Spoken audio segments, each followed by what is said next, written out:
The mirror is the most honest coach you will ever have in your life. You can fool your friends, you can fool your followers, you can even fool the people working under you, but you will never fool that reflection staring back at you. That's why real leaders start with accountability before authority. You can't step out into the world pointing fingers at everybody else, telling them how they should be better, how they should move faster, how they should deliver more, when you haven't first asked yourself if you're operating at your own highest level. The title leader is not a crown you wear, it's a weight you carry, and that weight is called responsibility. You cannot delegate that responsibility. You cannot outsource it. You can't push it onto your assistant, your team, your partner. It begins and ends with you, and that's why you've got to look in the mirror before you look at anybody else. See, most people think leadership is about authority, the power to direct, to control, to make decisions, but that's the surface. The root is accountability. Without accountability, authority is just arrogance in a suit. You want to know why some people respect their leaders while others only tolerate them. It's because true leadership is born when the leader is the first to own their mistakes, the first to acknowledge where they fell short, the first to admit, that one's on me. When a leader models that kind of humility and self-awareness, the team responds with trust, loyalty, and effort. But when the leader hides behind excuses and blames others, the respect evaporates, and what's left is nothing more than fear-based compliance. You don't want people following you because they're scared to disobey. You want them following because they believe in you, and they only believe in you when they see you hold yourself to the same or higher standard than you demand from them. Looking in the mirror is not comfortable. It's not supposed to be. If it was easy, everybody would do it. Most people avoid that reflection because they don't want to face the truth about their own habits, their own inconsistencies, their own lack of discipline. But a real leader doesn't hide from discomfort, they use it as fuel. If you look in the mirror and see someone who talks about excellence but delivers average, that's not a moment to get defensive, that's a moment to get better. You take that truth and you work until the reflection matches the standard you speak about in your meetings and in your vision statements. You grind until there's no gap between your words and your reality. This is where the separation happens. Everybody wants to be in charge when things are going well. The real test is when the storm hits, when the results aren't coming, when the team is tired and the goals look far away. That's when real leaders step up and say, "This is my responsibility. This is my problem to solve." They don't throw their people under the bus to protect their own image. They don't wait for someone else to step in and rescue the situation. They stand there, face the mirror, and ask, "What can I do right now to change this? How can I lead from the front?" And then they do it, no matter how hard, no matter how much it costs them personally. Accountability before authority also means you check yourself before you correct others. If you're going to demand punctuality, you better be the first one in the building. If you're going to expect discipline, your own work ethic better be bulletproof. If you're going to talk about integrity, your actions better be unshakable in private as well as public. People can smell hypocrisy from a mile away, and nothing destroys leadership faster than inconsistency between what you preach and what you practice. When your team sees that you live the values you talk about, you don't even have to push them as hard. They will naturally rise to match the example you set. Every time you look in the mirror, you should be asking the same question. If my team worked like me today, would we win? That's not about perfection. It's about ownership. It's about knowing that whatever the result, you will stand there and own it. If the answer is yes, then you've earned the right to go out and lead others. If the answer is no, then you've just identified your next challenge, and that's the beauty of leadership. The growth never stops. The higher you go, the more responsibility you carry, the more you have to keep checking yourself to make sure you're not asking others to climb a mountain you haven't climbed yourself. The mirror never lies. You can put on the sharpest suit, the biggest smile, the most confident walk in front of the world, But when it's just you and that reflection, there's no hiding. The mirror shows you exactly who you are, not who you pretend to be. And that's why real leaders face it every single day. They understand that leadership is not about creating an image for others, it's about being honest with yourself about the image staring back at you. You can fool the room, you can fool social media, but the mirror, no. It's the most truthful feedback you will ever get, and it doesn't sugarcoat anything. Too many people want to be leaders for the applause, for the recognition, for the influence. But the mirror doesn't clap for you. The mirror doesn't post your highlights. The mirror only reflects your reality. It shows you whether you've been putting in the work when no one was watching. It shows you whether your leadership is built on real character or just a performance for the public. And when you see something in that reflection that doesn't match the standard you talk about, you've got two choices: ignore it and hope no one notices, or confront it and change it.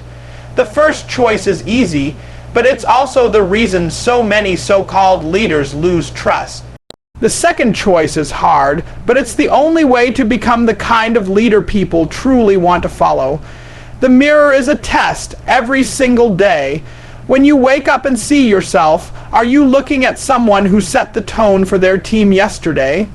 Are you looking at someone who followed through on their own commitments before asking anyone else to do the same? Are you looking at someone who gave everything they had, even when it wasn't convenient? Or are you looking at someone who's been slipping, cutting corners, talking a big game but not living it out? That reflection will answer you without speaking a word, and if you're willing to be honest, you'll know exactly where you stand. Real leaders don't run from that truth, they crave it. They understand that growth comes from awareness, and awareness comes from facing reality head on. If the mirror shows a gap between who you are and who you want to be, you don't hide from it, you go to work. You train harder, you prepare better, you fix your weaknesses before they become excuses, because the mirror is not your enemy, it's your coach. It's the one place you can go to get an unfiltered evaluation of your effort, your discipline, and your consistency. And here's the thing: the people you lead might not see every detail of what you do, but they will feel it. They will feel whether you're living the standard or just selling it. The mirror is where that standard starts. If you can look yourself in the eye and know you've given your all, you'll lead with confidence that no title or position can give you. If you can't, then every word you speak as a leader will feel hollow, even to you. The mirror never lies, and that's why every real leader looks at it before they look at anybody else. Ownership over excuses, that's the dividing line between a leader who inspires and a leader who disappears when it gets tough. Anybody can stand tall when the sun is shining, when the winds are piling up, when the applause is loud. But when things go wrong, when the plan falls apart, when the numbers don't add up, that's when you find out who's real. A real leader doesn't go hunting for someone else to blame. They don't point fingers at their team, the market, the competition, or circumstances. They point at themselves first. They say, "This is my watch, my responsibility, my outcome." That's ownership. That's what earns respect. See, excuses are a drug. They make you feel good in the moment because they take the weight off your shoulders. It wasn't my fault. If they had done their job, if the timing had been better. But here's the truth: every time you take that drug, you're giving away your power. You can't change what you refuse to own. You can't improve what you won't take responsibility for. Leaders understand that excuses might protect your ego for a moment, but they destroy your credibility forever. Once your people see that you'll throw someone else under the bus to save face, they will never fully trust you again. Ownership, on the other hand, is the foundation of leadership. When you take full responsibility for the outcome, the good, the bad, and the ugly, you show your team that you're not just in it for yourself. You show them that you're willing to stand in front of the fire with them, not hide behind them. That's how loyalty is built. People don't follow perfect leaders, they follow accountable leaders. They follow the ones who say, "We failed, and here's what I'm going to do to fix it," instead of, "We failed because you didn't do your part." It's not easy to own the losses. It's not easy to look in the mirror and admit you could have done more, but that's where growth begins. Every mistake becomes a lesson when you take ownership of it. Every shortcoming becomes a challenge you're determined to overcome. The leader who makes excuses stays stuck in the same cycle, blaming the world for their lack of progress. The leader who takes ownership gets better with every setback, sharper with every challenge, stronger with every season. And here's the thing, when you live with ownership, it's contagious. Your team starts to take responsibility for their roles without you having to force it. They see you owning your part, and it creates a culture where excuses have no oxygen. Everyone starts focusing on solutions instead of problems, on execution instead of explanation. That's when a team becomes unstoppable, when ownership flows from the top down and spreads through every layer of the organization. If you want to know what kind of leader you really are, don't look at how you celebrate the wins. Look at how you respond to the losses. Do you protect your ego, or do you protect your standard? Do you cling to excuses, or do you cling to responsibility? The answer to those questions will tell you more about your leadership than any title, award, or recognition ever could. Because at the end of the day, real leaders don't hide behind reasons. They step up, take the hit, and keep moving forward with no excuses. Self-check before you wreck. That's the discipline that keeps real leaders from destroying the very thing they've worked so hard to build. Too many leaders spend all their time inspecting, correcting, and criticizing everybody else, but never stop to check themselves. They're so focused on fixing others that they don't realize their own habits, attitudes, and blind spots are slowly poisoning the culture. The truth is, you can't lead effectively if you haven't first led yourself. You can't demand standards from your people that you don't hold yourself to in private. Self-check is about catching your own flaws before they spill out and wreck the trust, the momentum, and the unity you've created. A self-check is uncomfortable, but it's necessary. It's asking yourself before every big decision, am I acting from ego or from principle? Am I setting the tone or just reacting to the moment? It's looking at your own work ethic and asking, would I be proud if my entire team mirrored this effort? It's checking your attitude in stressful situations and being honest about whether you're setting an example or sending the wrong signal. Leaders who fail to do this end up sabotaging their own influence. They expect discipline from others but operate in chaos themselves. They want loyalty but give inconsistency.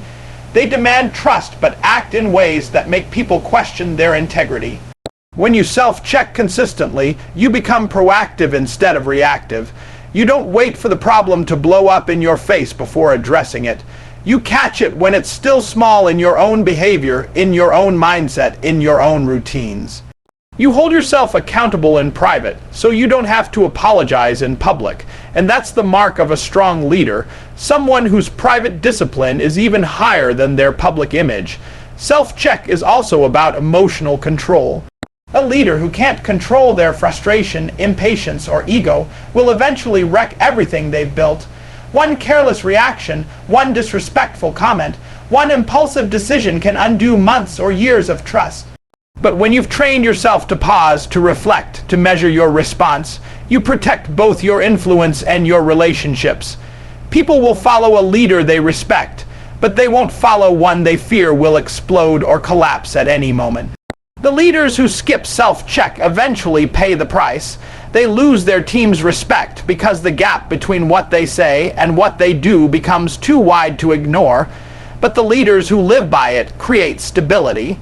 They become predictable in the best way, steady in crisis, humble in success, and consistent in their example. The team doesn't have to guess which version of them is going to show up because it's always the one who's done the work on themselves first. Before you call someone into your office to address their performance, check your own. Before you deliver feedback, deliver it to yourself. Before you ask someone to raise their standard, raise your own. Self-check is not a one-time thing you do when things are going wrong. It's a daily discipline that keeps you from drifting into the very behaviors you dislike in others. The leaders who master it protect themselves, their people, and their mission from wreckage that could have been avoided. Lead by example, not explanation, because the most powerful thing a leader can do is show, not tell. You can give speeches all day about work ethic, discipline, and commitment, but if your team doesn't see those things in your actions, your words won't stick.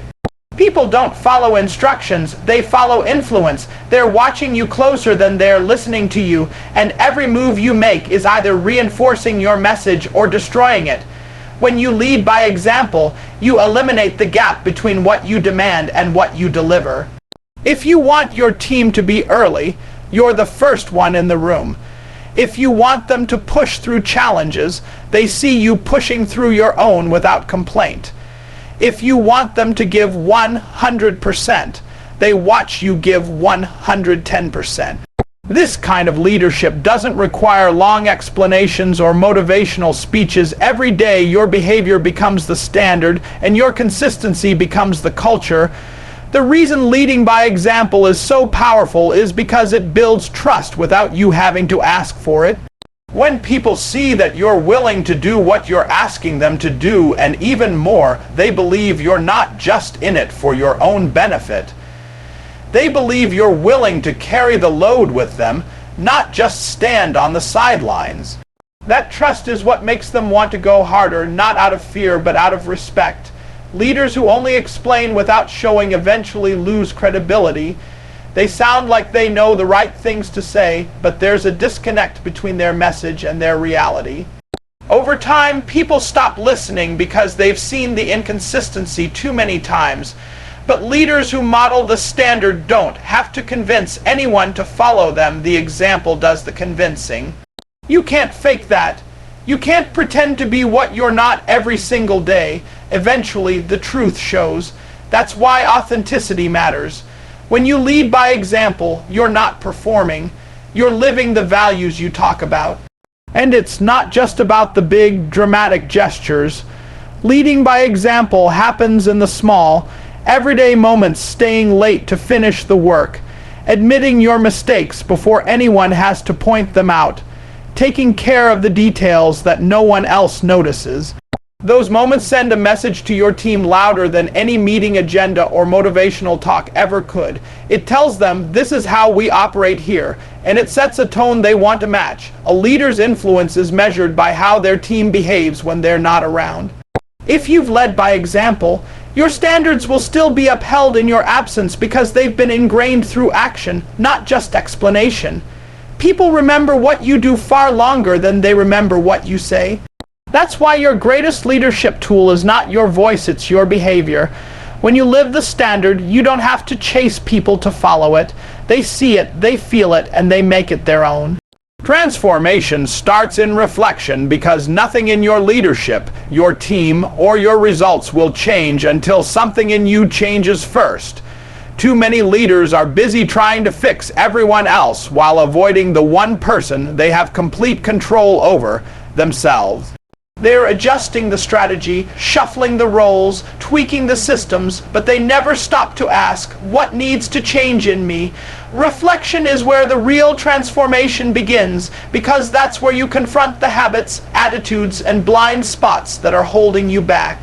When you take time to truly reflect, you're not just looking at what happened, you're looking at why it happened. You're not just replaying events, you're examining your role in them. Reflection forces you to slow down and see the patterns you've been repeating, both good and bad. Maybe you realize that your impatience is creating a tense environment.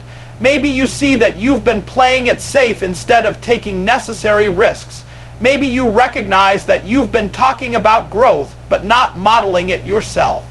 These realizations can sting, but they're the seeds of transformation. Without them, you'll keep running in circles, wondering why nothing changes. The leaders who skip reflection often get stuck blaming external factors, the economy, the competition, the talent pool, but leaders who embrace reflection take ownership of their influence on every outcome. They understand that if they get better, everything around them will get better. A more disciplined leader creates a more disciplined team. A more focused leader creates a more focused culture. A more courageous leader creates a more courageous environment. The transformation always begins in the mirror before it shows up in the mission. Reflection isn't just about identifying weaknesses, it's also about recognizing strengths you need to double down on. Maybe you're great at inspiring your team in meetings, but not as strong at following up on execution. Maybe you have a natural ability to build relationships, but haven't leveraged it to strengthen your network. Reflection helps you see the full picture, the areas to improve and the assets to maximize. That balance keeps you from either beating yourself up too much or overestimating your impact. Real transformation through reflection requires honesty and consistency. You can't just do it once and expect lasting change. It's a habit you build into your leadership, a regular check-in with yourself where you ask, am I becoming the leader my team needs me to be? That question keeps you from drifting into complacency. It keeps you sharp, humble, and hungry to grow. The power of reflection is that it turns awareness into action. It's not just about thinking deeply, it's about making deliberate changes based on what you've seen. You take the insights from the mirror and turn them into new habits, new decisions, new standards. And when your team sees that you're not only willing to self-evaluate, but also to evolve, they'll follow your example and do the same. That's how a culture of growth is built, one leader looking inward, making the change and letting that transformation ripple outward.